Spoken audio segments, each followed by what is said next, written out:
काही दिवसांपूर्वी मंत्रालयात एका शेतकऱ्याला पोलिसांनी जबर मारहाण केल्याची बातमी आपण पाहिली होती। यानंतर या शेतकऱ्यावरती आत्महत्येचा प्रयत्न केल्याचा गुन्हा सुद्धा दाखल झाला। कसाबसा हा शेतकरी आता मुंबईहून सुटला आणि औरंगाबादच्या त्याच्या कन्नड तालुक्यातील घाटशिंद्रा गावात परतलाय।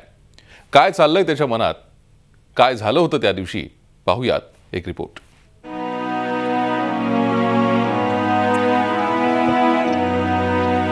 तुटक्या पत्र्याच्या घरात शून्यात नजर लावून बसलेले हे आहेत शेतकरी रामेश्वर भुसारे आणि त्यांचे कुटुंबीय। 4 एकर जमिनीपैकी 30 गुंठे जमिनीवर आधुनिक शेतीच्या सहाय्याने पीक घ्यायचं आणि मोठं व्हायचं हे त्यांचं स्वप्न आता फार धुळीस मिळालं।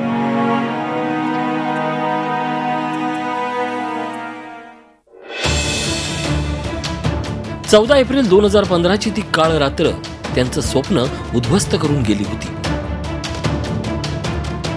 त्यानंतर सरकारी कार्यालय ते मुख्यमंत्र्यांचं कार्यालय अशा चक्रा मारताना निराशे पलीकडे त्यांच्या हाती काहीच लागले नाही। दाद मागण्यासाठी मंत्रालयात गेले तर त्यांना जबर मारही खावा लागला।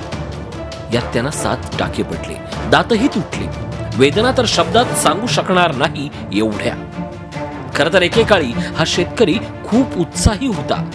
2015 मध्ये 30 गुंठ्यावर त्यानं 10 लाख रुपये खर्च करून शेडनेट उभारलं होतं। मात्र गारपिटीनं होत्याचं नव्हतं केलं। राहतं घर देखील उद्ध्वस्त झालं। त्या यादीमध्ये नाव बघण्यासाठी गेलो, त्या यादीमध्ये माझं नावच नाही आलं। माझं नाव नाही आल्यामुळे मग मी त्यांच्याकडे तक्रार दाखल केली की बा माझं सर्वात जास्त नुकसान झालेलं आहे आणि माझंच नाव आलं नाही। तर त्यांनी मला उत्तर काय दिलंय की बा तुमचं यादीत नाव नसल्यामुळे आम्ही तुम्हाला देऊ शकलो नाही। अनेकदा उंबरठे झिजवल्यानंतर शेडनेटसाठी योजना मंजूर झाली, मात्र 4 लाख भरल्यानंतर अनुदान मिळेल असं भुसारेंना सांगितलं गेलं। जिथं खाण्याची भ्रांत तिथं 4 लाख भरायचे कुठून असा प्रश्न त्यांना पडला। पॉली हाऊस उभारणी करणे 10 गुंठे त्याचा प्रोजेक्ट देणार होते, पण आज ते उभारायचं आणि नंतर ते आपल्याला 50% अनुदान रूपांतर होणार होतं। पण आज उभारण्यासाठी आपल्याकडे ऑलरेडी पैसेच नाही, तर उभारणार कुठून?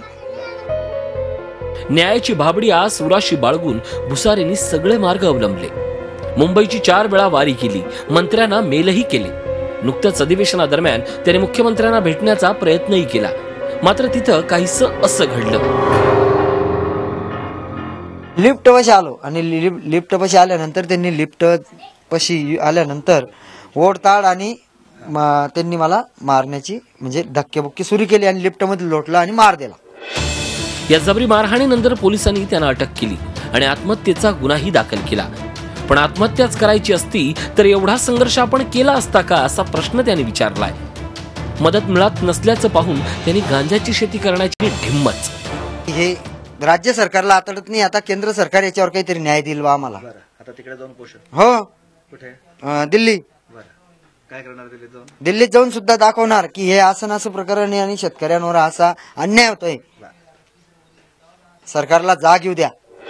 भुसारेंना मानसिक शारीरिक जखमा झाल्यात, मात्र अजूनही लढणार असल्याचं ते सांगतायत। त्यांचं कुटुंब तणावात असलं तरी ते न्याय मागण्यावर कायम आहेत।